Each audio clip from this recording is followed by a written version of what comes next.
Let's continue with the expectations from people leading up to 2 o'clock when the finance minister takes to the podium in Parliament today. The city of Cape Town wants the minister to prioritise the country's energy crisis and train rail development during today's budget speech. Let's now speak to Mayor Geordin Hill-Lewis for more information on what he wants. Mayor, I'm pretty sure that besides the fact that you have been exempted and are able to actually procure your own, IPPs or independent power producers, etc., you're hoping that the minister outlines a more national plan today on the power crisis. Good afternoon. Yes, nice to be with you. Yes, indeed. We are hoping that the minister unveils particularly some incentive plans or tax incentives, tax rebates for solar investment by businesses and homes.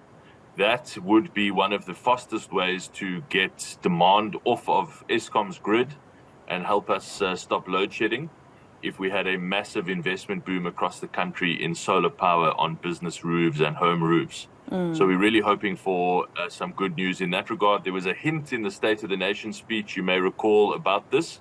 Yes. But we're hoping for a commitment today and some more details.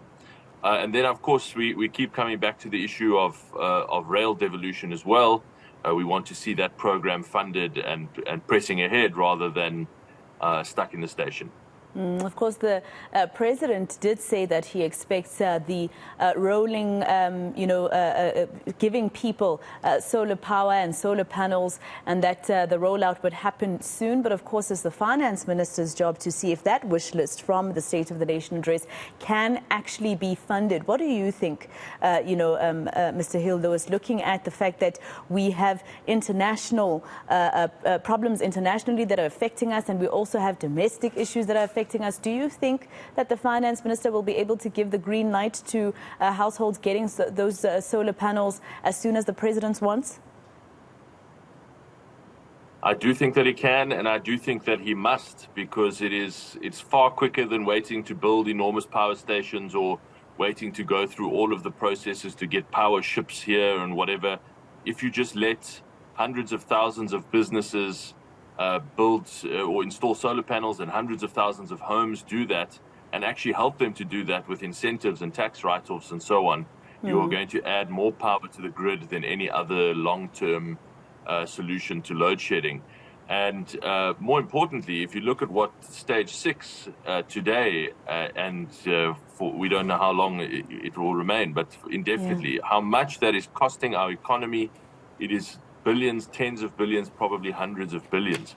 So financially, it's also a no-brainer. It's going to be expensive. Of course, all of these things come with a cost, but financially, it's a no-brainer given the cost of load shedding. And you want devolution when it comes to a whole lot of things in the city of Cape Town, and I think the Western Cape in general. Do you think that this application to have the devolution of trains, for instance, etc., to come to you will actually happen when, nationally they're still discussing it for so long? Well, yeah, that's a good question. The Cabinet has, in fact, endorsed it. The Cabinet endorsed it last year, March of 2022. But since then, we've just had zero progress. As I said, the train is stuck in the station. And so what we really want to do is get that moving. We want to see some actual commitment beyond words. Is this a funded program? Can we expect real support from National Treasury for making this happen? We definitely do want to devolve the rail service down to competent metros like Cape Town. And we're looking forward to hearing something of that in the budget speech. What else are you hoping to hear from the finance minister today? A lot of people say that the city of Cape Town essentially wants to end up being independent of national government. Well, no, that's not possible. Yeah. But we certainly do want greater control over the things that are just not working at a national level.